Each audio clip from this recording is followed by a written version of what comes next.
बिस्मिल्लाहिर्रहमानिर्रहीम। आज बेटा हम 10.1 के चंद एक क्वेश्चन नंबर 1 से स्टार्ट करते हैं। आप इस चैनल को देखें, समझें, अपने बच्चों को समझाएं, अपने बहन भाइयों को दें। ट्रिग्नोमेट्री के आर्टिकल के अंदर ये note number 1, note number 2, note number 3 and note number 4 हमने लिखे हैं। इनको पहले रिवाइज करते हैं। प्लीज रिवाज रहमान देखें। If theta is added to or subtracted from odd multiple of right angle, then trigonometric ratios change into co-ratios. यानी कि साइन चेंज होगा cos में, cos चेंज होगा साइन में, tan एंड cot आपस में चेंज होंगे, secant और cosecant आपस में चेंज होंगे। when एंगल की फॉर्मेशन क्या होगी? added in the form of odd multiple of 90। For example equation हल करने से पहले हम इसकी एग्जाम्पल ये लिखते हैं कि अगर हमारे पास ये फॉर्म लिखी हो साइन 90 डिग्री प्लस अल्फा, तो इसका आंसर क्या बनेगा? ये फॉर्म हमें कहती है if theta is added to और subtracted from odd multiple of right angle. ये देखिए, ये साइन 90 डिग्री प्लस अल्फा, या इधर आ जाए साइन या कॉस या ten 3 multiply by 90 minus alpha, suppose that. तब ये पहले का भी दूसरे का भी साइन किस में चेंज होगा? Change into cos. ये डायरेक्ट मेथड हम समझ रहे हैं। साइन की जगह पर क्या आ जाएगा बेटा? कॉस आ जाएगा, और एंगल सिर्फ इधर लिखना है अल्फा। और दूसरे में भी ये 3 है, 3 मल्टीप्लाई बाय 90 है, इसमें है 1 मल्टीप्लाई बाय 90, इसलिए ये दोनों ऑड हैं। 3 ऑड की वजह से ये साइन की बजाय हमने लिखना है कॉस और आगे लिख देना है अल्फा। नोट नंबर 1 और 2 में से एक फॉर्म यूज होनी है, या ऑड मल्टीपल होगा या इवन मल्टीपल होगा। जब ये इवन मल्टीपल से होगा तो फिर हमारे पास बेटा क्या होगा? Of right angle the trigonometric ratios shall remain same. For example अगर हमने ये लिखा cos 2 मल्टीप्लाई बाय 90, इस फॉर्म में यानी 180 लिखा हो, अंडरस्टैंड, और प्लस हो हमारे पास थीटा, तो अब वो कहता है कि when theta is added to even multiple, ये 2 even है, now we write here only even cos theta, not write any other way, shall remain same। अब इनकी अलामात का भी फैसला है, वो करेगा नोट नंबर 3 हमारा।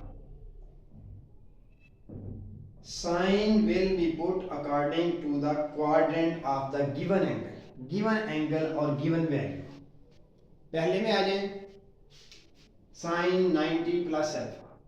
इसमें आपने देखना है कि 90 प्लस अल्फा कहाँ पे? 90 होता है बेटा फर्स्ट क्वाड्रेंट के ऊपर पे वाई पे, 90 प्लस होगा साइन सेकंड क्वाड्रेंट में। सेकंड में साइन पॉजिटिव है तो इधर हमारी साइन भी अलामत हुई पॉजिटिव। ओके,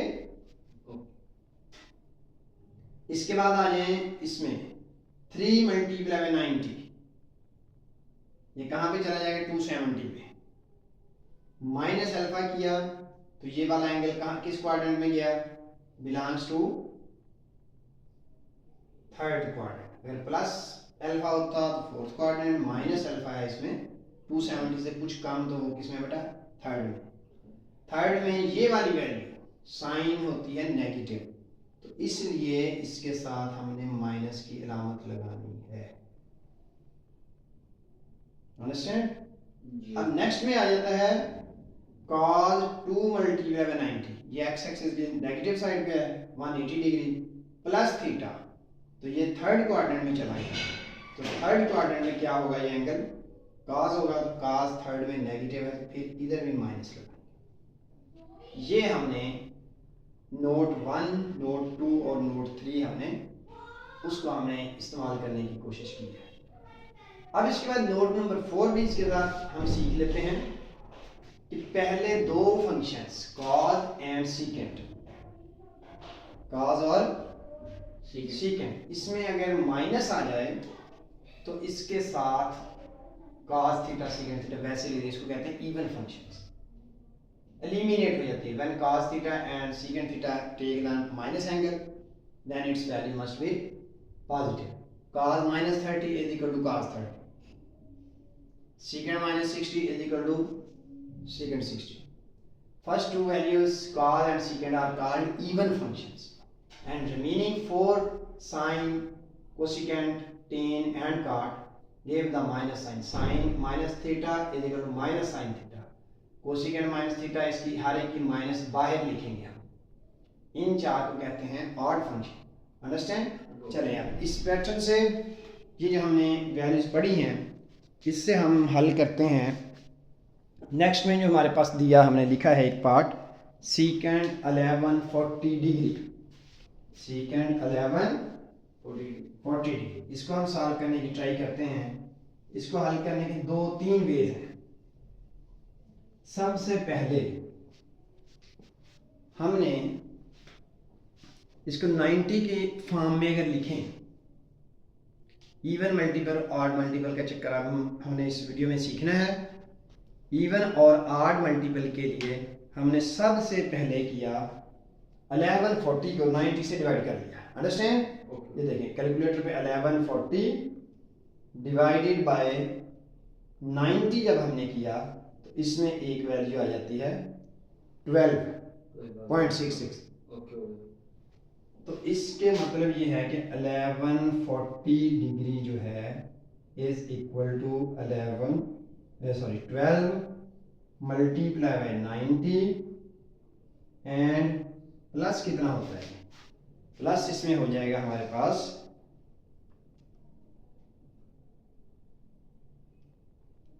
ये बन गया बेटा 60 प्लस 60, यानी कि अगर आप 12 मल्टीप्लाई बाय 90 करते हैं तो इसका आंसर आता है बेटा आता है 1080। ठीक है, प्लस 60 जब हम करते हैं तो ये बन जाता है 1140। ये मैंने आपके सामने बनाया इवन मल्टीपल। क्या बनाया? Even multiple. अब हमारे पास जब हमने इसकी वैल्यू लिखनी है secant 1140 degree is equal to secant 12 multiply by 90 plus 60, तो ये इज इक्वल टू किसके बराबर बन गया बेटा? हाँ जी, अब ये देखिए, अब ये हमारे पास नोट नंबर 2 देखिए, थीटा इज एडेड टू और सब्ट्रैक्टेड फ्रॉम इवन मल्टीपल। ये 12 इवन है। अंडरस्टैंड? 12 क्या है? इवन है। 12 मल्टीप्लाई बाय 90 है तो इसको हम क्या लिखेंगे? सीकेंट। क्या लिख देंगे? Secant 60, secant 60। अब इसके बाद हमें फैसला करना है बेटा कि सीकेंट 60 के साथ प्लस आना है या माइनस आना है। प्लस आएगा या माइनस आएगा। अब देखें इसने चक्कर कितने खाए हैं? 12 चक्कर 90 के 90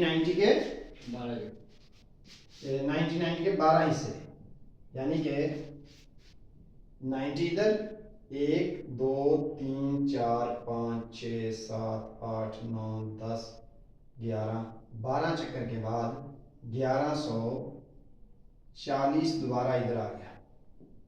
ठीक है, अब 1140 ये वाला, सॉरी 1140 में 1080 इधर आ गया।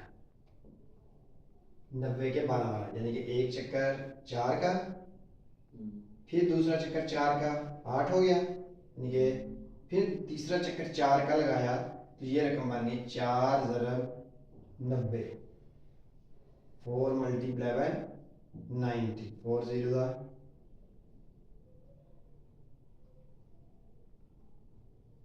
12 मल्टीप्लाई बाय 90। अब हमारे पास हो गया ये 12 मल्टीप्लाई बाय 90 1080। अब इस 1080 में जब हम 60 ऐड करते हैं तो ये एंगल आ जाता है फर्स्ट क्वाड्रेंट। तो इसका मतलब ये हुआ कि हमने इधर लिखना है साथ 1140 degree belongs to first quadrant, belongs to first quadrant. First quadrant में all values are positive, all trigonometric ratios are positive. इसका मतलब ये हुआ कि इसके साथ बेटा क्या आना है, पॉजिटिव आ जाना है। अब इस थ्योरी को आपने बार बार लिखना है, याद करना है, फिर आपकी प्रैक्टिस 90 डिग्री पे वैल्यू की हो जाएगी। अब इस जगह पर आपने इसकी वैल्यू लिखनी है सीकेंट 60 डिग्री। अगर आपको सीकेंट की वैल्यू ना आए तो इसके बाद हमने लिख लेना है secant 1140 degree is equal to secant 60 degree, और सीकेंट 60 को क्या लिखेंगे 1/cos 60। अब बेटा cos 60 की वैल्यू आप कैसे निकालोगे? अगर आपके पास कैलकुलेटर है उससे निकाल लें, नहीं तो बेटा बार बार मैं आपको बता रहा हूँ कि ये ट्राइंगल आपको याद होनी चाहिए कि अगर इस जगह पे 30 है तो ये एंगल 60, ये 2, ये 1, ये √3।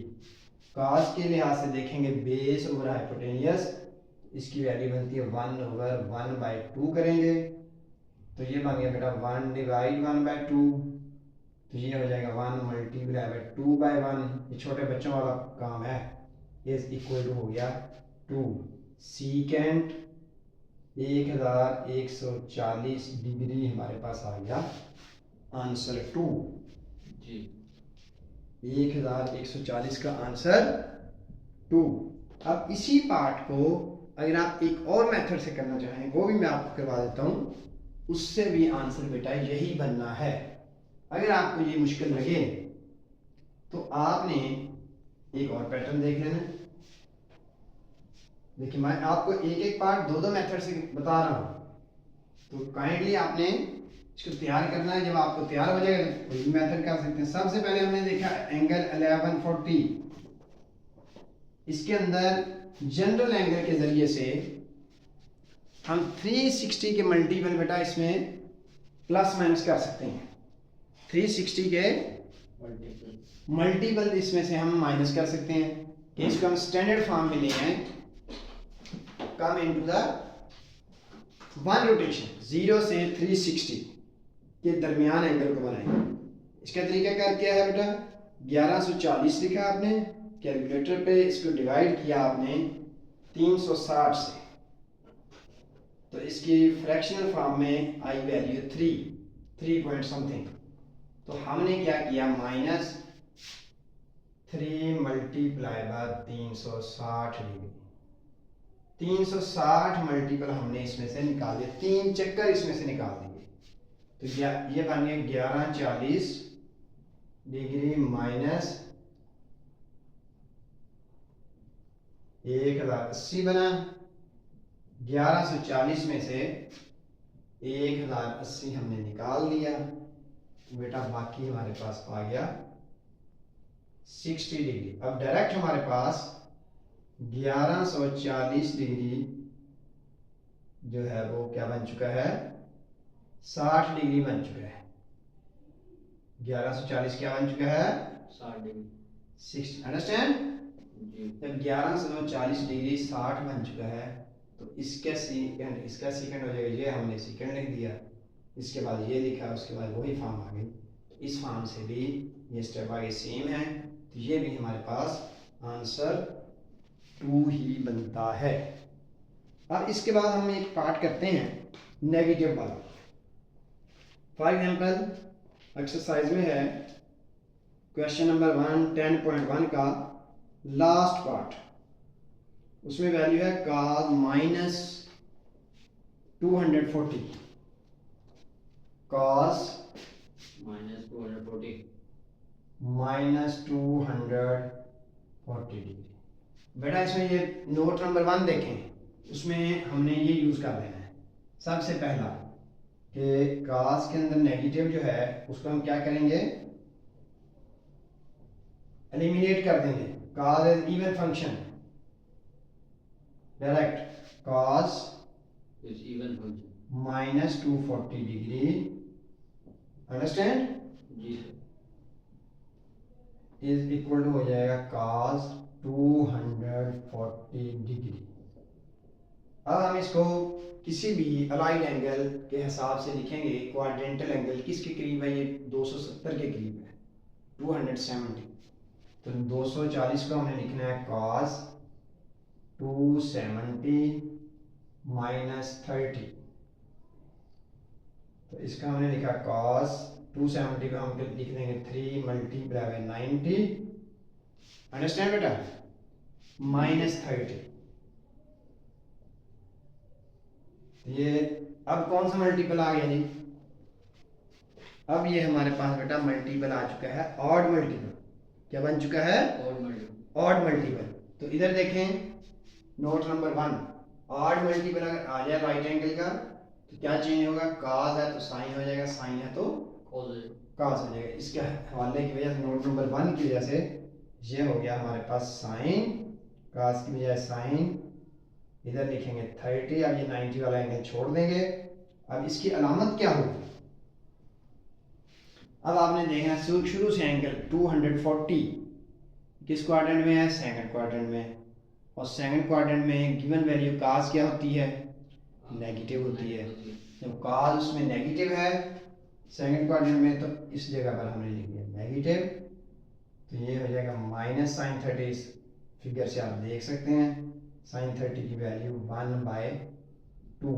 इस तरह से इसका आंसर हमारे पास cos माइनस 240. अगर आप कैलकुलेटर में भी लिखेंगे तो डायरेक्ट तौर पर इसका आंसर हमारे पास -1/2 आ जाएगा. तो इस तरह से बेटा हमारे पास ये 10.1 के पार्ट्स हमारे पूरे हुए. एंड अल्लाह हाफिज़.